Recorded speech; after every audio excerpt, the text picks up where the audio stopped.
Thank you, Riv. Crazy game. Oh, yeah. Exciting game. So much to talk about because so much was happening, and it's going to be kind of tough to pinpoint why the game actually fell the way it did, right? And so the first thing I want to approach is CLG's team composition because it was a double AD comp, but with kind of a unique twist, pulling in the Rumble and the Nidalee behind those two champions. And so the Rumble and Nidalee made people stay honest with their itemization builds. We saw Keith do a Banshee's Veil instead of armor stacking. Like, you couldn't armor stack against this team. The other unique thing was the Braum Q into 3 ranged guys that can proc it pretty darn quick, which would give them some pick potential. But with all of that, it made them a ball of Jinx death, which was a weird thing that they almost managed to play around. It was a new twist on the double AD composition that we hadn't seen, and CLG almost made work. Yeah, the double AP, double AD support tank front line. It's a very weak front line, and it's kind of like this team composition that Team Liquid made for themselves can kind of run straight through that and get to your double AD and your double AP, and then they rely on Zhonya's and positioning, and the ball was just a bad position to be in against the Jinx. So I think the Jinx pickup was probably the best pickup for an AD carry you could have possibly had on Team Liquid's side. They also really only had one source of peel, right? Yep. So the Zed didn't have very much RTC, trouble getting in, using his ult and getting back out without getting popped. And that was something that Kobe had kind of pinpointed during the game, was he was using it on cooldown for harass. And we were joking here on the analyst desk that essentially he was using it as an ace in the hole from Caitlyn, right? Put some damage down because you're just like, hey, I'll give you a reason to leave the turret so we can take it. I mean, I don't disapprove of that because they only have one exhaust. So he just uses his ultimate on cooldown, and then the second and third time he uses it, they don't have exhaust to deal with it. So he blows a QSS, then they actually start the fight 30 seconds later. Yeah. So Team Liquid side, they build this comp around the Jinx. The Jinx, as you mentioned, was a great pickup. Great pickup for them. We saw Quas, Riv pointed it out, 9th champion in 9 games. Different champions. That's an incredible champion pool. You know, whether or not he found success on all of them, right, is one thing. But the fact that the team has the confidence in him to put him on 9 different champions and say, we're cool with this, we can play with it, we're comfortable playing with this in an LCS match, is incredible. Yeah, and let's just be clear, like, this was not a team composition victory. Team Liquid didn't necessarily have the objective control or the turret pushing that CLG did, and that's why we saw such a back-and-forth game. They also needed to be very grouped up in those team fights. They couldn't make any mistakes. It was a super, super entertaining game here, and obviously the Morgana from Quas was a huge part in their team fight victories more than anything else. To your point of the team fight victories, let's go into our first replay. We're going to go 33 minutes into the game. Mid lane, we're going to pull that up onto your screen right now. Yeah, I mean, the big thing about this one, this was actually a fight that Team Liquid wants to have prototypically in the mid game. We can actually roll this right now and watch the zone control of the Morgana and the Zed and how easy this makes life for Keith.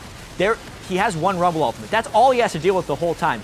The Black Shielded Zed plus the flashing Quas ultimate on 4. CLG literally just has to run away. Never can they get in range of the Jinx. I don't think Keith got hit by a single auto attack that entire fight. And that's what the zoning potential did of the Zed plus the Morgana flying in there. Yeah, Keith was having a really crazy game. I was sitting here, I was talking to Jad about it. I'm like, Keith, I don't know how good you are because he's losing lane at, like, down in CS. Then they're picking like team fights where he's not there. And then when he does show up, he does prototypical AD carry things. Yeah. But he's just like, I'm constantly auto-attacking. There's almost never a time where he isn't getting his damage off in an optimal way. Sometimes he wants to go a little too hard and the backline goes away before he does. But like overall, I think Keith does what Team Liquid needs in an AD carry. It ultimately leads into this really strange discussion of, like, was Team Liquid putting Piglet in positions to succeed, or were they playing around Piglet too much? Because clearly an AD carry can succeed on Team Liquid, and it's Keith. And it's not like he's doing it through amazing individual outplays. He's making some nice plays in team fights. He's sitting in the back. He's building 90% crit and then popping double lift, which was a huge turning point in this game. It's a fascinating storyline to think about because they have won so many games now with Keith. I think they're 5-1, including beating the top 2 teams in the North American LCS with him. I do love that point of the 90% crit because it's fantastic itemization, right? In knowing that you're against 2 other AD carries, they're low armor, right? So essentially he's saying, I don't need that much armor penetration, or I don't necessarily need the lifesteal to deal with a tank who's diving in on me. I just need to crit more. Yeah. And with the idea, or with the recent change to Phantom Dancer now having 35% crit to compensate for iEdge having less, he ends up at 90% crit. We saw it manifest in the 3 crits on Double Lift. It lit just vaporizing. Yeah, we were watching. It was like, did he get really lucky with? I was like, triple that's crit. actually what you're supposed to do. No, that's a double Phantom Dancer. That's what that is. Let's go to the final fight, right? Because I want to just look at, we were giving, there's been criticism of Morgana for not being fantastic in the late game in terms of damage output. She's got 1 spell rotation, and then she's kind of out of the fight for a bit. Black shields were on point, though, but let's look at the zone control that happens when you have a Morgana that's this big in the late game. Yeah, just Quas's positioning and the way he gets into these fights is absolutely beautiful. And the way Keith follows up, too, Keith is basically worth 2 or 3 AD carries, because when you crit with the rocket, it crits everything around it. So he's like triple critting the entire team fight and doing so much damage. Zed was so quick in and out there. He's in and out. He's immediately out of fight. And then Quas with the follow-up here is just so beautiful when he jumps into this fight. Flash ult on 4 Look at the damage people. on that. Oh, and Double Lift is like, I'm going to cleanse it, and immediately eats a Dark Binding to the face. Yeah, at this point he has the Rylai's as well, so that added slow on top of the Jano allowing the mobility for the Jinx to really get in for the pot shots. So here's the thing too is, I don't disagree that Morgana's damage is relatively low. Like if she's a mid laner, she's not in the higher end of things, and that's a very squishy team composition that CLG has. So if you're against like 2 tanks, Morgana is not the optimal choice there. Yeah. You're definitely going to feel very weak against those. But as a top laner, it works out so much better. And that fight and the one we showed earlier, in that 52-minute game, were the 2 fights that Team Liquid played just right. Like, when they play like that, and CLG has not been able to split push lanes or beat them in a rotation or beat them to an objective, is the win condition for Team Liquid. And they optimized on it twice. One to get control of the game, and the second time to end it. Yeah, absolutely.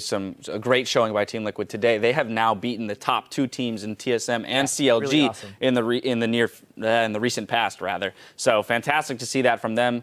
Interested to see if they continue to climb the ladder. Now we're going to sweep the champions off the rip, but meet us back here in 3.5 for our final match of the day, Team 8 versus Team Dignitas. Don't go anywhere. Woo! 2K! This is a give it your all game. All of it? More like this is a whatever game. Right. No, it's a give it your all game. There's 2 types of games. There's the must win, and then there's the give it your all. This is a give it your all. With the ulti, I'm going to trade one back onto him and will do so. A lot of casualties on both sides. Quas jumps on by Double Lift. 4 kills to 4 this game. Keith trades one back. That. I'm teleport. I'm on. Down. Rex side. I'm fine. Ready, Rumble ulti. Yeah, Rumble ulti. Yeah, watch Jinx. Janna's dead. Kill Jinx. No flash, no Jinx. Double gets the kill on Rex side. They're going to trade back one as Tristana has fallen. Aftermoon now locked up as well. Makes it 2. No 3 deaths for CLG. Keith on the chase. Double. Yeah, nice. I got him. We did it. Let's go, baby. Yeah. Team Liquid, have they really broken the curse